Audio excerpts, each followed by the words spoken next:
Welcome to the House of the Enlightened. Does my master expect you? Does he have to expect me? Nay, but it is better if people tell us when they will come. No matter, this is your first time. Then I must warn you that we do not tolerate any improper behavior here. Not a hearty welcome, methinks. 'Tis a precaution. Talmont turned dangerous last year. Even the Enlightened is not safe now, despite all the good he does in the community. Problems?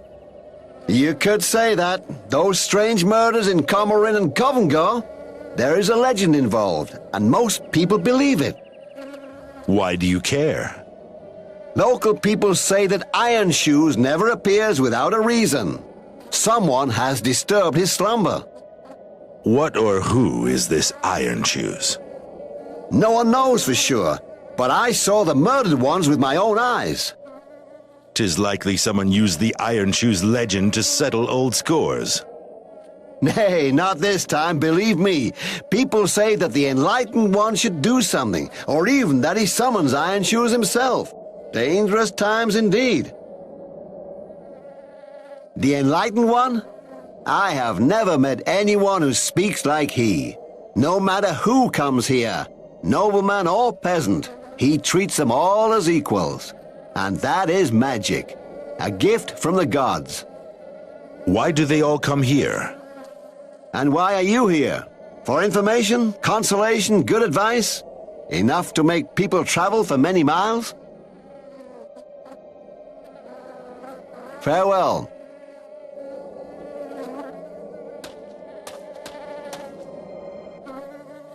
Greetings. Have you come here to see the Enlightened?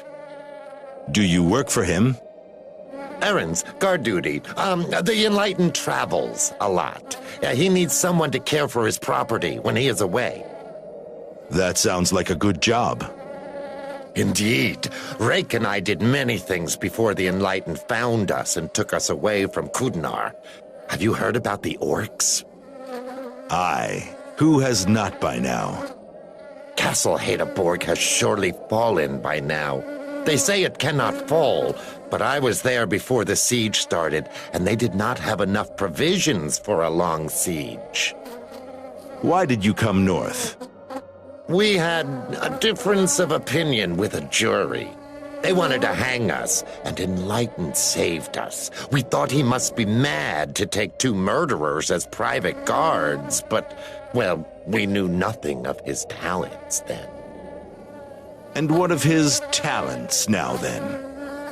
Do not show disrespect for the Enlightened, and never underestimate him. Many have learned that to their cost. Useful information. However, I think I must leave now. Do you have such need for haste? Indeed. What can you tell me about the neighborhood? Gorlin is up there. Mostly thieves and Giritsa men. But honest smugglers can be found too, if you look hard enough. But avoid Gorlin unless you seek real problems. And never enter the Dwarven ruins. They are haunted. The ruins? Where are they? They are not far from here. Some people from Gorlin searched for Dwarven machinery there, and they simply vanished. Or so I heard, anyway. Be warned.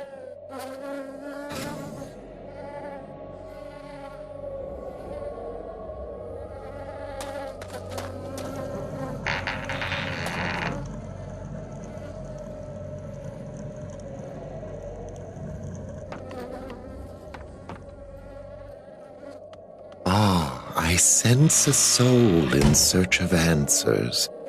What troubles you, my friend? Is your wife dissatisfied with your vigor? Has a strange illness befallen your animals?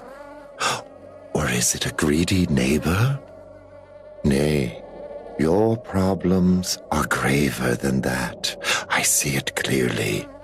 You wish to have revenge, do you not? Who is it?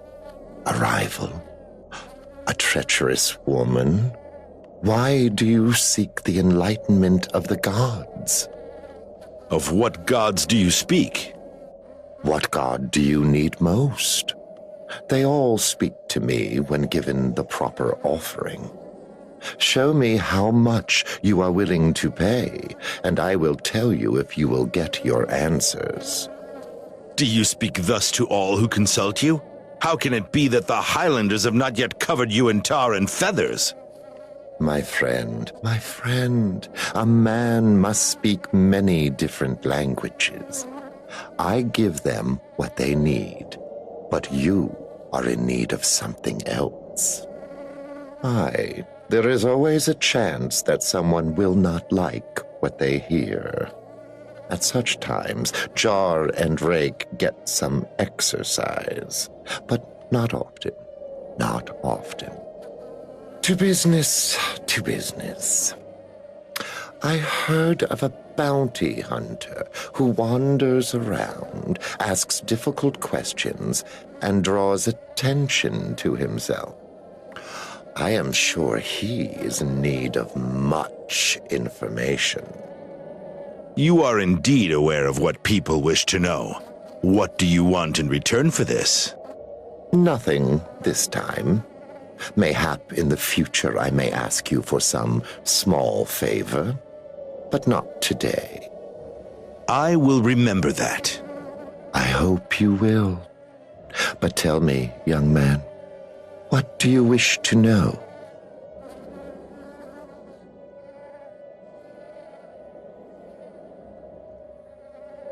We have war here. On the one side, there is Skeldon House, which has ruled the region since King Emrys' council passed an edict. On the other, we have the former ruler, Ultar Karga, and his clan. Clan Karga arrived in Talmont over 90 years ago.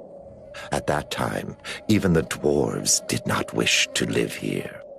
The land was completely destroyed.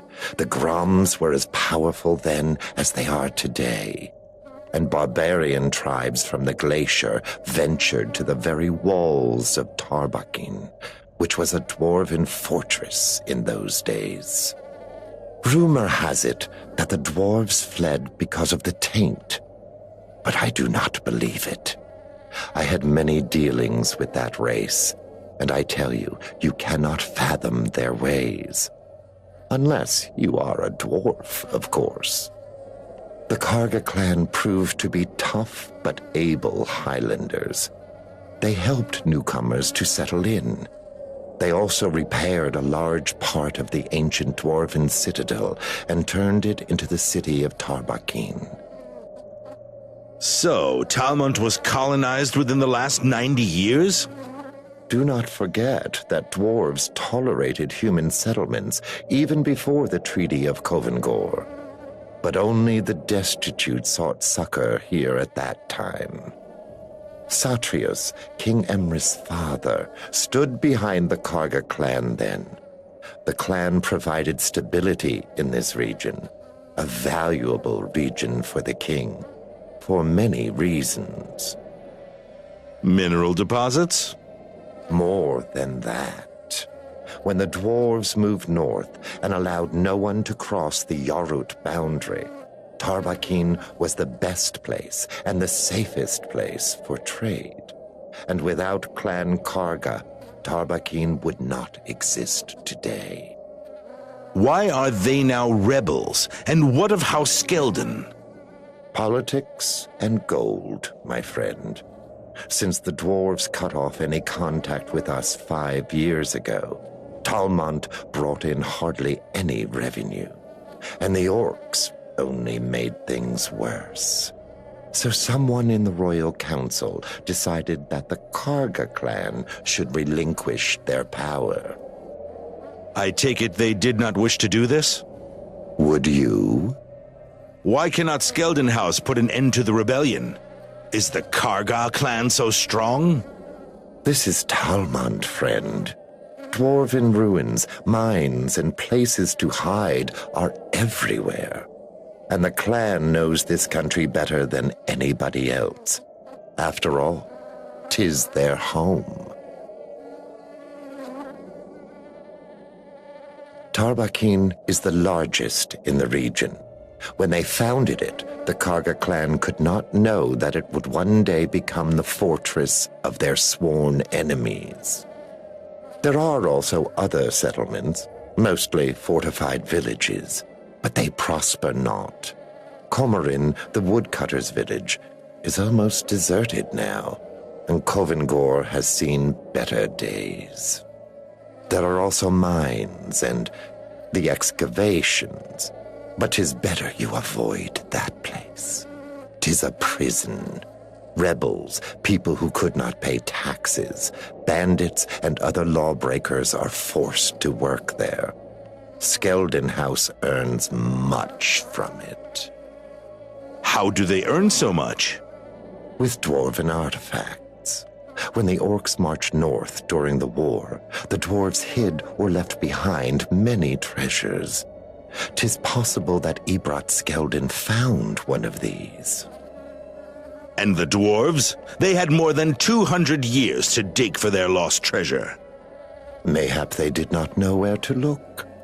Or mayhap the keepers of the treasure died before they could pass on its location. Who knows? Those were strange days. And the Karga clan, where are they now?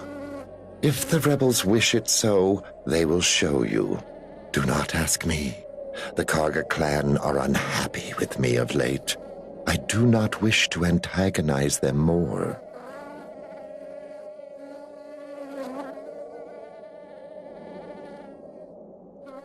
Ah, the taint.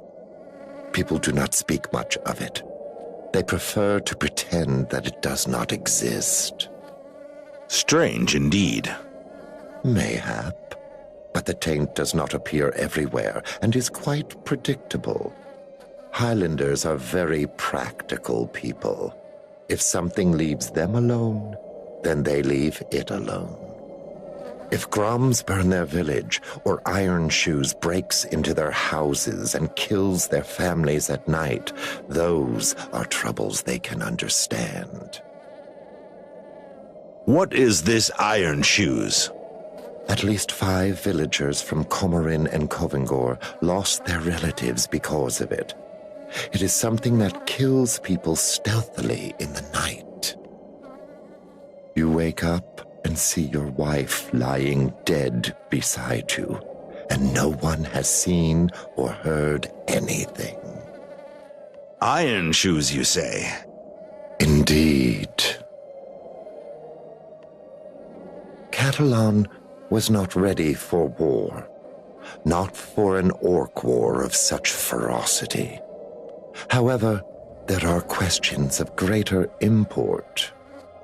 What questions, pray?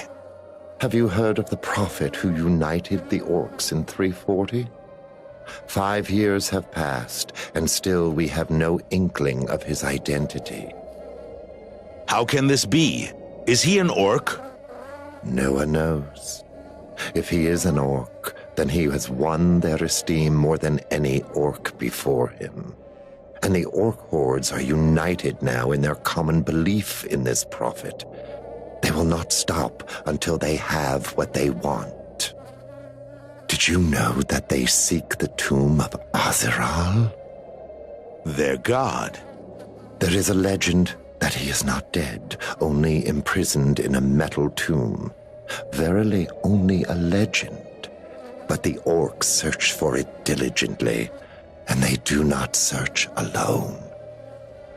Who searches with them?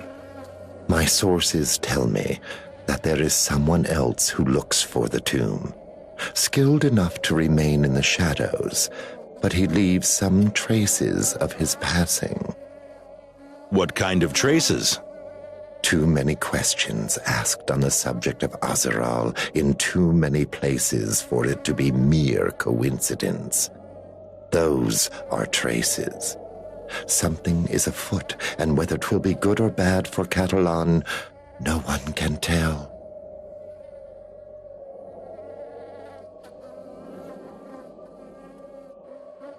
Keep your eyes open.